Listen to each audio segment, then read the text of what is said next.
ഹൃദയ ശസ്ത്രക്രിയാ പ്രതിസന്ധിയിൽ സർക്കാരിനെ വെട്ടിലാക്കി കോട്ടയം മെഡിക്കൽ കോളേജ്. ഉപകരണങ്ങൾ തിരിച്ചെടുക്കാനെത്തിയ കമ്പനി പ്രതിനിധികൾക്ക് സ്റ്റെന്റ് ഉൾപ്പെടെയുള്ളവ അധികൃതർ തിരികെ നൽകി. സംഭവത്തിൽ ആരോഗ്യവകുപ്പിന് കടുത്ത അതൃപ്തിയുണ്ട് എന്നാണ് സൂചന. 24 ബ്രേക്കിംഗ്. സമരരംഗത്തുള്ള ഹൃദയ ശസ്ത്രക്രിയാ ഉപകരണങ്ങളുടെ വിതരണക്കാർക്ക് ഒപ്പം ചേർന്ന് സർക്കാരിനെ വെട്ടിലാക്കിയിരിക്കുകയാണ് കോട്ടയം മെഡിക്കൽ കോളേജ് അധികൃതർ. ഉപകരണങ്ങൾ തിരിച്ചെടുക്കാനെത്തിയ കമ്പനി പ്രതിനിധികൾക്ക് കാത്ത് ലാബിലും ICUവിലും സൂക്ഷിച്ചിരുന്ന സ്റ്റെന്റ് ഉൾപ്പെടെയുള്ളവ അധികൃതർ കൈമാറി.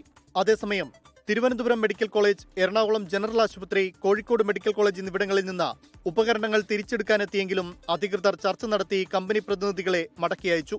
കടുത്ത നടപടികളിലേക്ക് പോയാൽ തുടർന്ന് സഹകരിക്കാനാകില്ലെന്നായിരുന്നു ആശുപത്രി അധികൃതരുടെ നിലപാട്. കോട്ടയം മെഡിക്കൽ കോളേജിന്റെ അധീനതയിലുള്ള ഉപകരണങ്ങൾ കമ്പനിക്ക് വിട്ടു നൽകിയതിൽ ആരോഗ്യവകുപ്പ് അധികൃതരും അതൃപ്തരാണ്. ഉപകരണങ്ങൾ തിരിച്ചെടുത്ത് കാത്ത് ലാബിന് മുന്നിൽ വെച്ച് ഇത് വീഡിയോ ചിത്രീകരിക്കാൻ അവസരവും ആശുപത്രി അധികൃതർ ഒരുക്കി. സെപ്റ്റംബർ മുതൽ പുതിയ സ്റ്റോക്ക് വിതരണം നിർത്തിവച്ചിരിക്കുകയാണ്. ഇതോടെ 4 ആശുപത്രികളിലെയും ഹൃദയ ശസ്ത്രക്രിയകൾ പ്രതിസന്ധിയിലാകുമെന്ന ആശങ്കയിലാണ്. മാർച്ച് വരെയുള്ള കുടിശ്ശിക തീർക്കണമെന്നാണ് വിതരണക്കാരുടെ ആവശ്യം. 159 കോടി രൂപയായിരുന്നു കുടിശ്ശിക. ഇതിൽ 30 കോടി രൂപയ്ക്കടുത്ത് മാത്രമാണ് സർക്കാർ നൽകിയത്. പരമാവധി കുടിശ്ശിക തീർത്ത് പ്രതിസന്ധി മറികടക്കാനുള്ള ശ്രമത്തിലാണ് ആരോഗ്യവകുപ്പ്. 24 തിരുവനന്തപുരം. ലോകത്തെവിടെയായാലും ഏത് സമയത്തും 24 വാർത്തകളും ഓഗ്മെന്റഡ് റിയാലിറ്റി പാക്കേജുകളും എക്സ്പ്ലെയിനറുകളും വിശദമായി കാണാൻ ഞങ്ങളുടെ യൂട്യൂബ് ചാനൽ നിങ്ങൾക്ക് സബ്സ്ക്രൈബ് ചെയ്യാം.